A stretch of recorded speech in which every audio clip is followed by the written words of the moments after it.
Merry Christmas, everyone, and I hope you have a wonderful time. And if you're not celebrating Christmas, I still hope you have a wonderful time. If you want to prepare for the upcoming meta next year, you stumble upon the right video. But before we get into the deck profile, make sure to subscribe because I'm about to do a special giveaway for New Year's Eve, and why miss it? So, with that said, let's get into the deck profile. I'm playing 3 Ponics. This is very standard. Why would you play less than 3? I mean, maybe you can have it at 2 when the new Snake Eyes come out, because it's gonna be more searchable. But for now, I'm gonna play it at 3, and I've been doing extremely well with it at 3. Even if your opponent's is gonna Ash your way to search Ponics, you still have a Ponics hand, and you can combo off. Speaking about, I feel like even after the new Snake Eyes come out, you should play 3 Curin. Curin is absolutely too good for this deck. It allows you to do some small setup even in your opponent's turn. Let's say if your opponent goes first, I did find myself curing in my opponent's turn, pitching a Ponyx. I know Ponyx is just gonna come back to my hand anyway. And the curing is gonna be there in case, they get rid of it, or I get a revive from the grave and a pop on the field. So that's amazing. Not only that, it helps establish the board. After you combo off, you go first to combo off. You end up with curing in your hand, and curing is gonna then help to do all the stuff with Appaloosa and with Garunix play. Speaking of Garunix, you're gonna use Garunix to start off the combo. Is basically the thing you should always search of the island that you basically search with Ponyx, because it pops either Arvata or Curing depending on the situation. Well, or Barong. You're gonna pop Barong most of the time. Not Arvata, but yeah, but you should also pop Arvata and Curing a lot, especially in the grind game to summon. Something funny that I found out is that, speaking of Arvata, I'm playing just 2. Arvata, if he gets popped, he can special Curing, and then Curing, once he gets popped and goes to the grave, he can revive Arvata and just keep reviving Arvata with Curing with Arvata. And you just keep having this resource loop of monster negate and a pop. But the reason I'm only playing 2 Arvata is because I'm playing 1 Rangbui. Rangbui is pretty good if you have a read your opponents unevenly, especially Rangbui, or if you go against Labyrinth, which I expect to see a lot of Labyrinth next format because Eradicator didn't get hit. Rangbui is really good against that. And yeah, this is the reason why I'm not playing 3 Arvata, even though Arvata allows you to basically dodge Nib. I feel like this is just, Rangbui is just too good to not have at least 1. Speaking about 1-offs, or just 1 Barong, you only need 1, you don't need more than 1. It always searches in the next standby phase, so it doesn't really help you set up that much. Except for the main combo line, if you pop this guy with Garunix in your turn to search in opponent's turn to search mainly for Curing and stuff, or maybe follow up if you already got Curing. But yeah, this is all about all the Fire King monsters I'm playing in the main deck. You don't need more. I feel like this ratio is quite perfect. Maybe find room for next Arvata, but it's optional. What's not optional in this format, I feel like, is 3 Ash. So many decks have lines that lose to Ash. I mean, not really lose, but also help you in the grind game. Sadly, this format, you are gonna need to open at least 2 hand traps to stop your opponent. So, and Ash just ensures you have coverage against basically every other deck out there. Especially if you go against like some random rogue decks, hitting them with an Ash really hurts. Ash is really the bane of rogue decks. And something I'm also playing at 3 in the main is 3 Droll. Because my Nadium did not get hit, my medium loses to draw. So, you know, I feel like maybe people should start the main decking draws, because Runic loses to draw.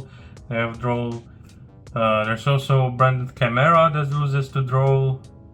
And even if a deck doesn't really lose to draw, they are gonna get hurt by draw most of the time. Well, they're basically not gonna be able to put up such an aggressive board, and that's gonna help you a lot in the grind game. Like I said, this deck really loves to grind. I even got King Calamity locked one time, and I still managed to play out that game until we got 40 minutes in one round. Shout out to you, Mark. That was, I didn't even realize 40 minutes have passed. But yeah, just playing these hand traps. This alongside with 3 Imperm, I feel like is key. Maybe you can, instead of Imperm or draw, you could put 3 Nibiru's if you feel like it. Or maybe 3 board breakers. I'm having my board breakers on the side and main decking the hand traps, because I feel like that's probably the best way to go. Since, you know, if you go first, board breakers are kind of dead if they're in your main deck. But if you go first, you can still hand trap your opponent. You know what I'm saying? And yeah, that's basically it for the hand traps. Next, I'm playing 2 Witch, because yeah, the best build for Fire Kings is Wanted Fire Kings, Sinful Spoils, and I don't care about those Dogmatica stuff, man. The Sinful Spoils Fire King is clearly the best way. Sorry, Robin. But yeah, I'm playing 2. Most people play 2, but my reasoning is that this is quite big brain, right? Most people are gonna fall for ashing the Wanted in the draw phase. And if you already have one of the 2 witches, that's pretty good, because you can bait out interruption with the Wanted. And you know, even if they don't ash it, you can still pitch the black witch you added for the one for your hand to summon it. So you're not really losing advantage anyway, while potentially bait trapping your opponent. And not only that, it gives you a better grind game, because that means if you draw multiple Wanted, they're not gonna be dead in your hand. And yeah, that's my reasoning behind this. Even if you draw both of them, you can just pitch one Black Witch for another, it's fine.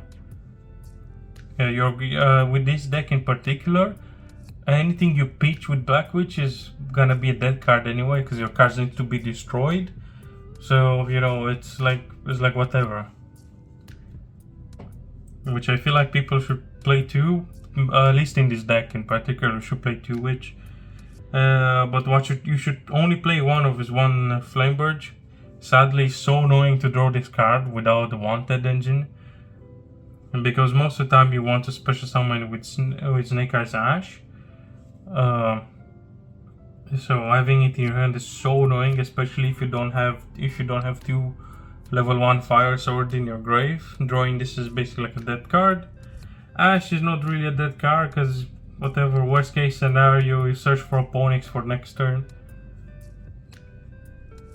But yeah, to round up the Wanted engine, I'm playing 3 Wanted with 1 Sinful Spoils, Snake Eyes.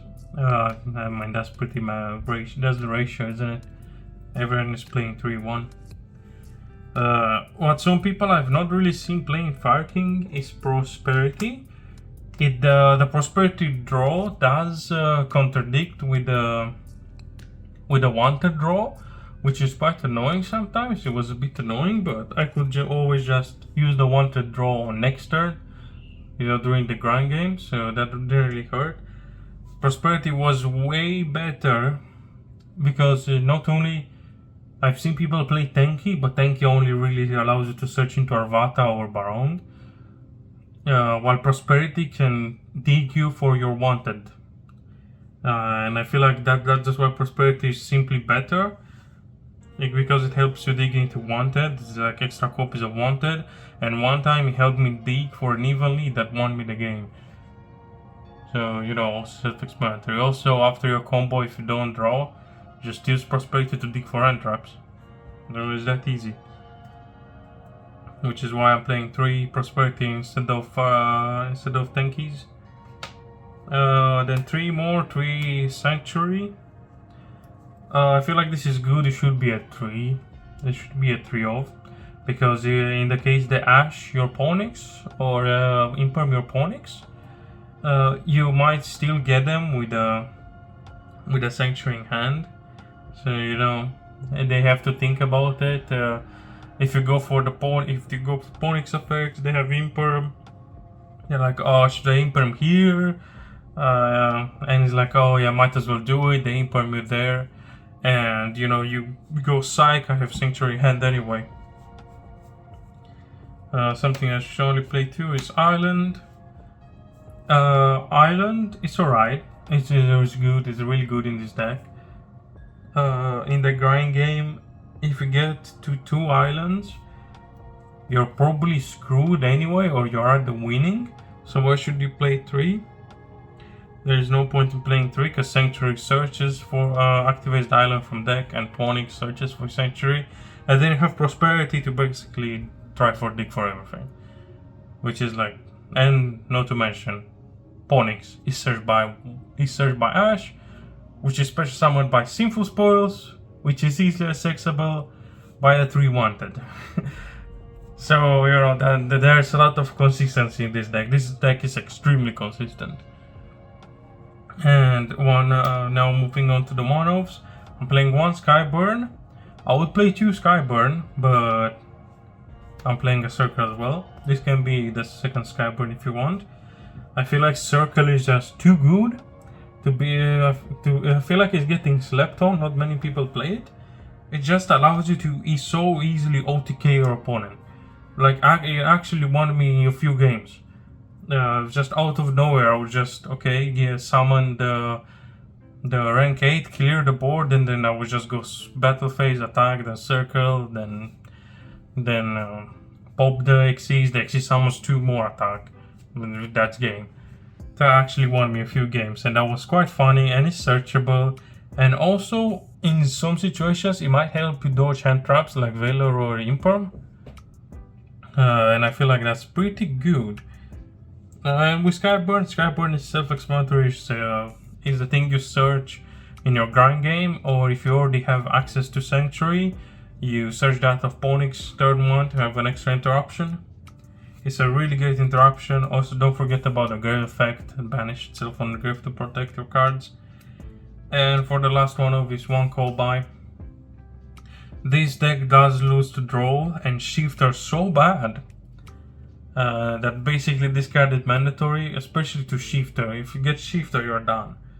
So you should main deck 1 call by, or at least have 1 in the side to make sure you don't get Shiftered out of the game.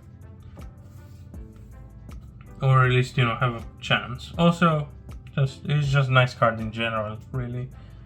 Now let's move on to the extra deck. For the extra deck, I'm playing 1 Underworld Goddess. This deck does put up so many bodies and can link climb so easily. It's quite easy.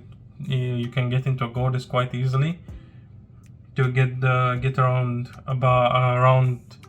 unaffected monsters, especially monsters that cannot be destroyed. That's a really big problem for this deck, because this deck only does it destroys. So if a monster is unaffected by destruction, that's really programmatic to get over it. So you should play cards like Underworld Goddess to deal with that. Palooza, just 1. You only need 1. 1 access code to make sure you really close out a tight game in the grind. 1 Unicorn. Because you can go into it from IP, you can IP into Unicorn to bounce 1, discard 1. The discard is quite annoying most of the time, but it's fine. 1 SP, like I said, another card that really helps you get over monsters that cannot be destroyed. You just banish them with SP. And SP is a good card in general. Ponyx is a level 1, you can go into Anima or Link Rebo, and then you have free banish of SP. And then 1 IP, SP's little friend. This card is amazingly, especially for the combo.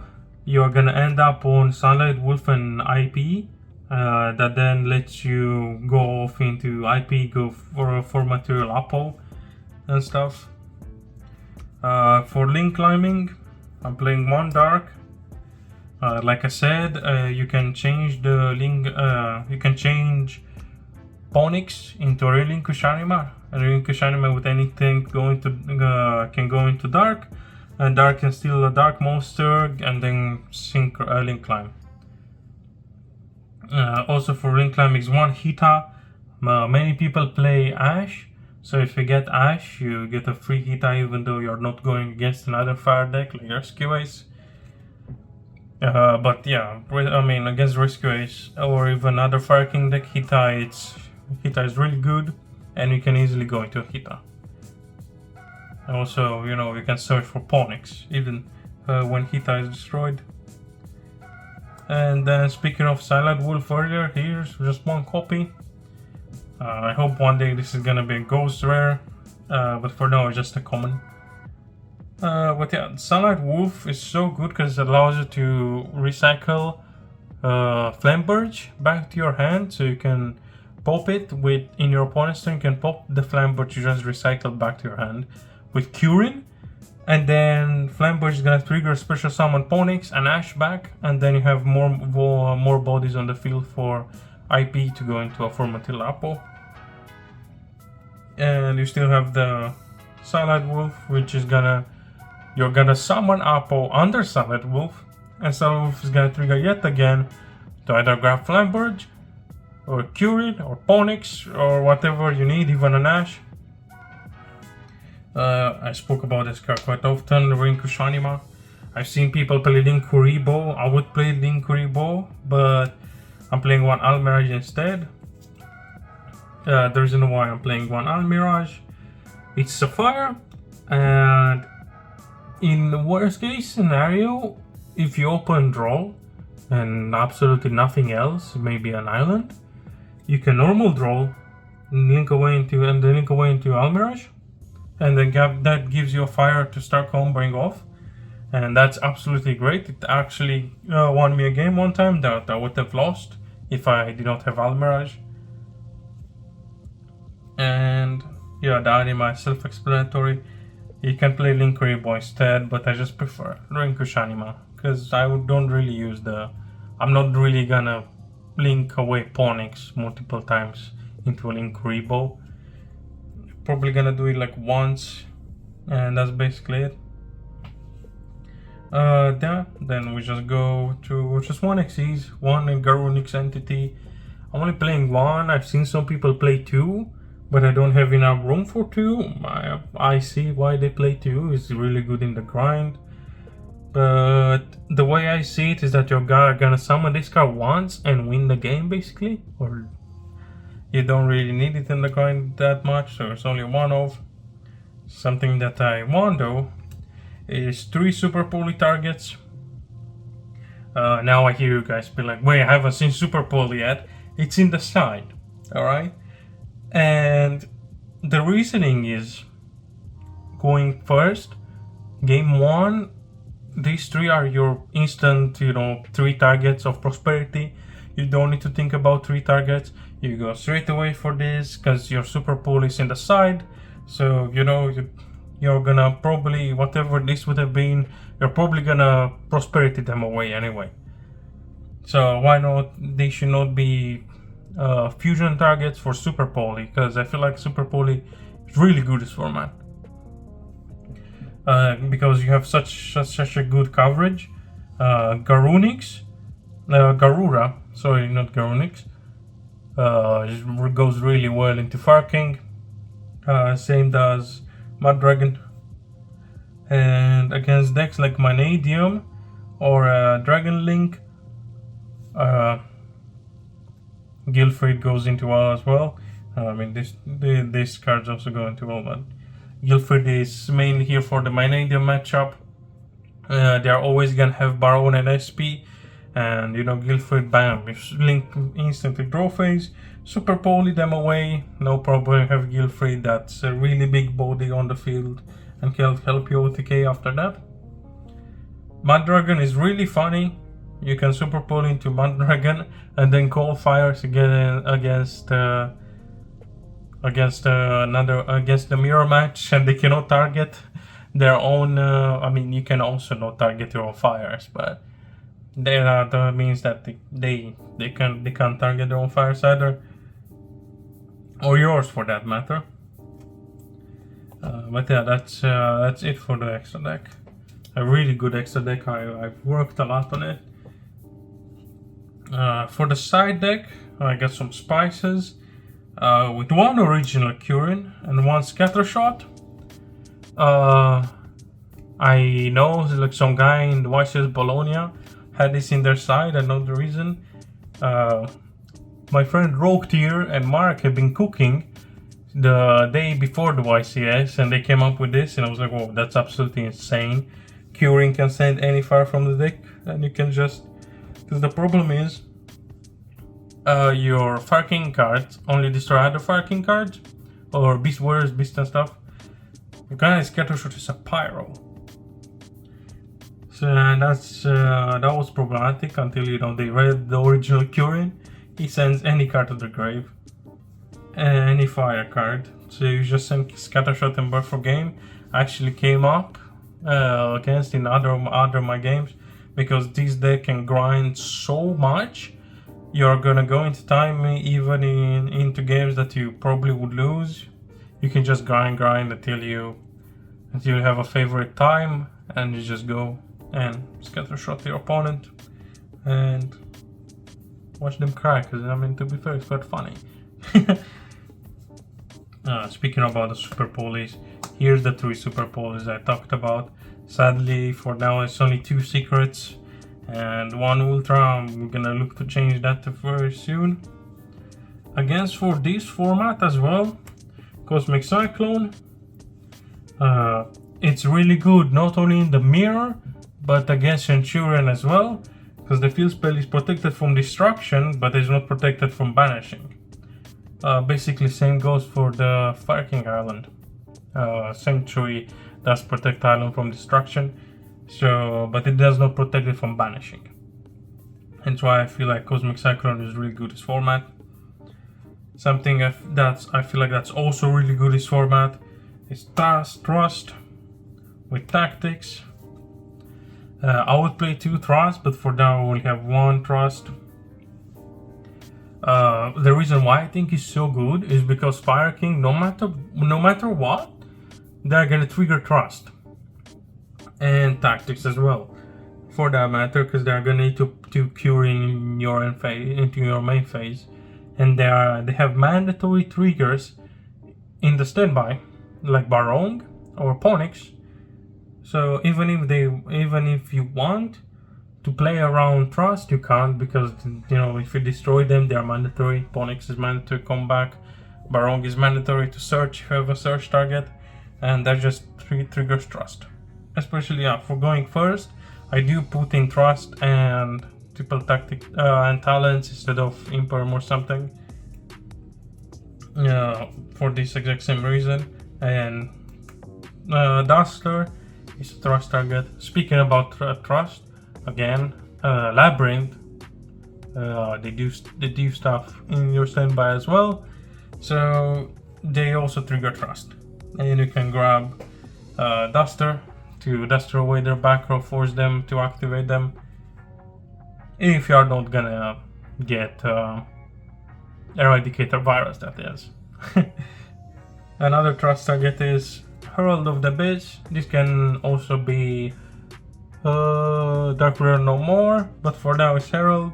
I don't think you should probably change this out for Dark Rare No More, or another Trust target like Change of Heart maybe, but Change of Heart isn't really that good anymore because Unchained is not in the meta anymore. Neither is Purely also got hit, so probably gonna see less Purely, so you don't really need to worry about Herald. So probably the best way is to put There Were No More instead. Something you should definitely have though is Evenly. All decks lose to Evenly at the moment, except Vanadium, because they easily put Omni Negates up. But for Rescue Ace, Fire King, Lab, Centurion, they don't put Centurion does but if you can stop them. That's kind of depends. They're mostly gonna Calamity lock you and not going to Quasar. But if they're going to Quasar, they do have an Omnigate, but like, it's whatever. Evenly simply deals with too many decks at the moment against any other backrow decks too. Like random backrow decks like Traptrix, Evenly deals with them. Evenly is good against Runic, is good against more other decks. But especially against Fire King and Risk Race, which are definitely going to be prominent next meta. So I'm playing 3 Evenly and the 1D Bear as a trust target. There aren't really many decks that lose to the Bear at the moment, except Vanadium, if you call Synchros. Then against Brand they call Fusions. And that's it, but it's mainly here because it's a really good trust target. Again, with the other trust targets as well. And yeah, that would basically be it for this Fire King deck profile. If you liked it, please leave a like and subscribe. If you got this far, you're an absolute G, and hope to see you in the next video. Casus, signing out.